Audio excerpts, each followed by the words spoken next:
حضرت حسن بصری رضی اللہ تعالیٰ عنہ فرماتے ہیں اپنی توبہ کا واقعہ، فرماتے ہیں کہ میں امیر کبیر شخص تھا اور بصرہ کے بازاروں کے اندر دکھی پریشان لوگوں کی مدد کے لیے بھی نکلتا تھا۔ ایک دن میں بازار میں جا رہا تھا کہ ایک خاتون مجھ کو نظر آئی، اتنی خوبصورت جیسے چاند کا ٹکڑا ہو۔ میں نے مسلسل اس کی طرف دیکھنا شروع کر دیا۔ اس نے کہا اما تستحی، تجھے حیا نہیں آتی، مجھے دیکھے جا رہے ہیں؟ کہتے ہیں میں نے کہا من کس سے حیا کر؟ تو اس عورت نے کہا فمن یعلم خائنۃ الاعین وما تخفی الصدور، اس سے حیا کرو جو دلوں کے بھید جانتا ہے، جو آنکھوں کی خیانت کو جانتا ہے، اس سے حیا کرو۔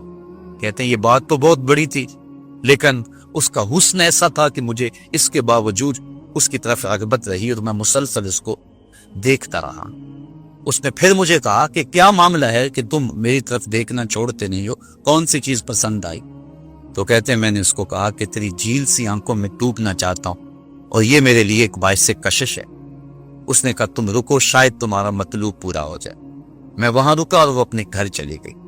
تھوڑی دیر کے بعد اس کی خادمہ تشت کے اوپر کپڑا ڈالا ہوا ہے اور میرے طرف بڑھایا۔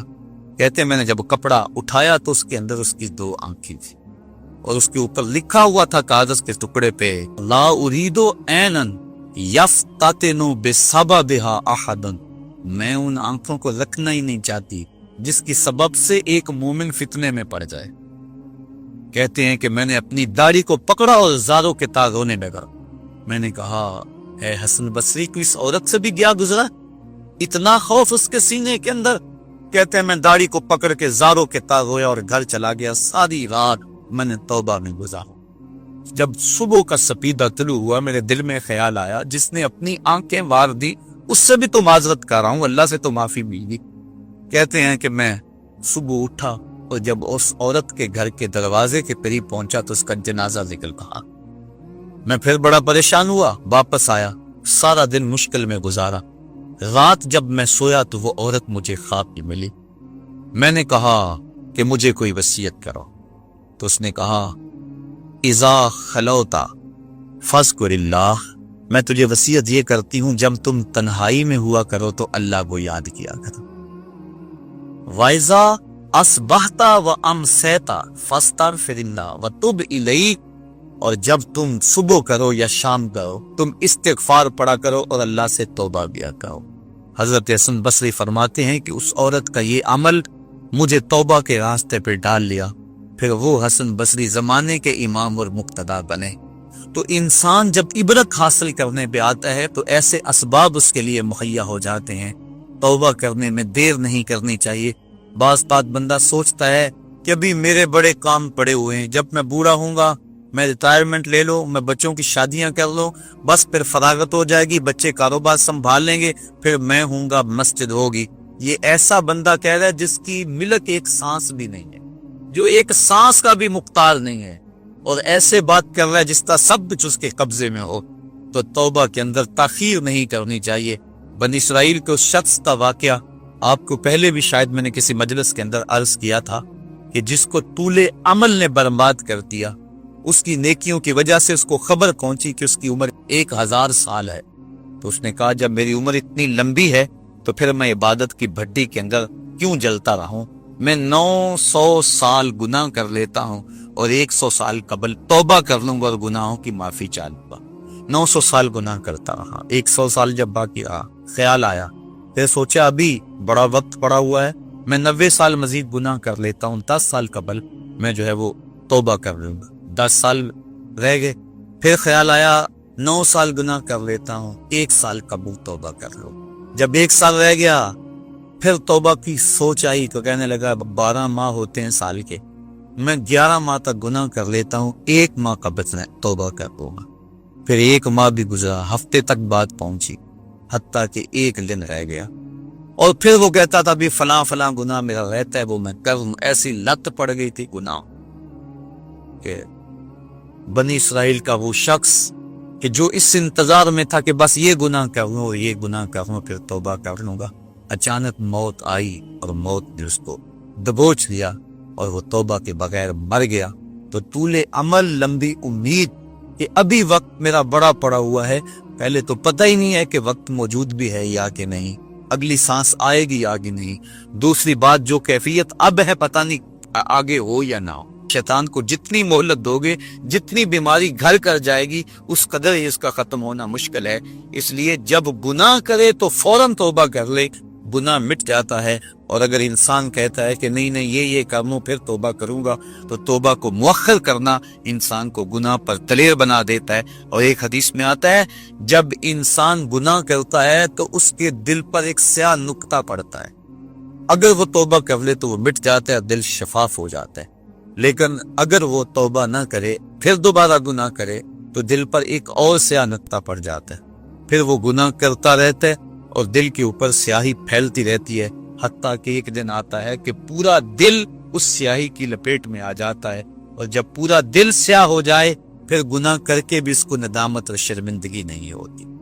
مومن تو جب گناہ کر بیٹھتا ہے تو محسوس کرتا ہے جس طرح پہاڑ کے نیچے آ گیا، ابھی گر جائے گا اور مجھے کچل دے گا۔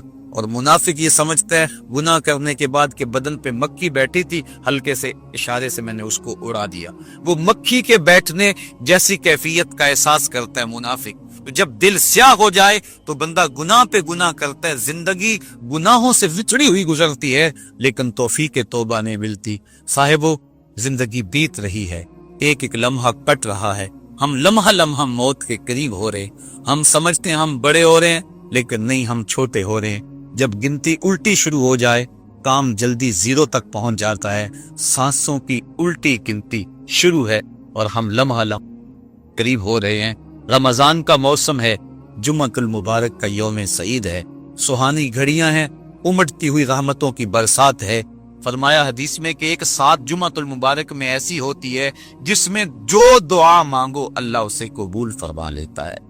اور حضرت عبداللہ ابن مسعود رضی اللہ تعالی عنہ فرماتے ہیں کہ جس نے وضو کیا اور اچھا وضو کیا اور اس کے بعد 2 رکعت نوافل ادا کیے اور اس کے بعد دعا استغفر اللہ العظیم الذی لا الہ الا هو الحی القیوم واتوب الیہ، کہتے جس نے اس دعا کو پھر پڑھ لیا، اگر اس کے گناہ ہیں وہ سمندر کی جھاگ کے برابر بھی ہو، اللہ سارے معاف کر۔ مالک تو گناہوں کو معاف کرنے والا ہے، ہم ہی جہنم میں چھلانگے لگا رہے ہیں، لیکن وہ تو کہتا ہے آجو میری رحمت کے دروازے کھلے ہوئے ہیں۔ اسیاں سے کبھی ہم نے کنارہ نہ کیا، تو نے بھی مگر دل آزردہ ہمارا نہ کیا، ہم نے تو جہنم کی بہت تدبیر کی، تیری رحمت نے بے قد گوارا نہ کیا۔ اس کی رحمتیں بندے کو آوازیں دے رہی ہے، یا ایھا الانسان ما غرک بربک الکریم، اے انسان تجھے کریم رب کے دروازے سے کس نے ہٹا دیا؟ الذی خلقک فسواک فعدلک فی ای صورت ما شاء رکبک، جس نے تجھے پیدا کیا، جس نے تجھے تخلیق کیا، تجھے حسن اور جوانی دی، تیرے اعضاء کو توازن اور اعتدال دیا۔ ذرا دیکھ تو صحیح، ماضی کو جھانک کر کے تو دیکھ، تیرے ہاتھ تھے پکڑنے کا سلیقہ نہیں تھا، تیری ٹانگیں تھی چلنے کا طریقہ نہیں تھا، تیری زبان تھی بولنے کا اسلوب تجھے نہیں آتا تھا، تو دودھ بھی مانگنا ہوتا تو دھوتا تھا۔ ہم نے تیری ماں کے سینے میں تیرے لیے پیار ڈال دیا، اگر ماں کے سینے میں پیار نہ ڈالتے بتا تو بچ جا، تیری گندگی سے ٹھڑ جاتا تھا، ماں صاف کرتی تھی، اگر ماں کے سینے میں یہ پیار نہ ہوتا تجھے کیڑے پڑ جاتے۔ آج تیری چھاتی میں زور ہے، آج ہاتھیوں کو تو بٹھا لیتا ہے، آج شیروں کو تو نچا لیتا ہے، زمانہ تیرا باج گزار ہے، آج تو منسٹر ہے، آج تو مولوی ہے، آج تو مفتی ہے، آج تیرے نام کی دہائی ہے، آج تو عہدہ قضا پہ فائز المرام ہے، آج تو عہدہ صدارت پہ فائز المرام ہے، آج تو ناظم ہے، آج دولت کی ریل پیل تیرے گھر میں ہے، آج تیری فوجیں تیری پشت پہ ہیں، آج کوئی تجھے پوچھنے والا نہیں، لیکن ذرا پلٹ کے دیکھ کہ ماضی میں تو تھا کیا۔ اچھا پیچھے نہیں پلٹ کے دیکھنا تو ذرا آگے پلٹ کے دیکھ، پھر دوبارہ ہو کوئی حالت، ڈنڈے کو پکڑ پکڑ کے چلے گا، پھر ڈنڈا بھی جواب دے گا، چارپائی سے لگ گیا، فالج ہو گیا، گھر والوں نے 4 دن تو بڑی خدمت کی، آخر انہوں نے بھی کام پہ جانا، پھر بیویوں کے سپرد کر کے چلے گئے، کتنی دیر خدمت ہوگی؟ اب سارے تنگ آ گئے، آہستہ آہستہ منہ سے یہ دعائیں نکلنے لگی، اللہ بابے کو پردہ دے دے تو ٹھیک ہے، بتا ہم تجھے پردہ نہ دیتے تو کیا کرتا؟ ہم نے زندگی دی، یہ بھی ہمارا احسان، اب تو اس حالت میں ہے کہ تیرا دھر مارا گیا، چارپائی پہ لگ گیا، بولو براز اوپر،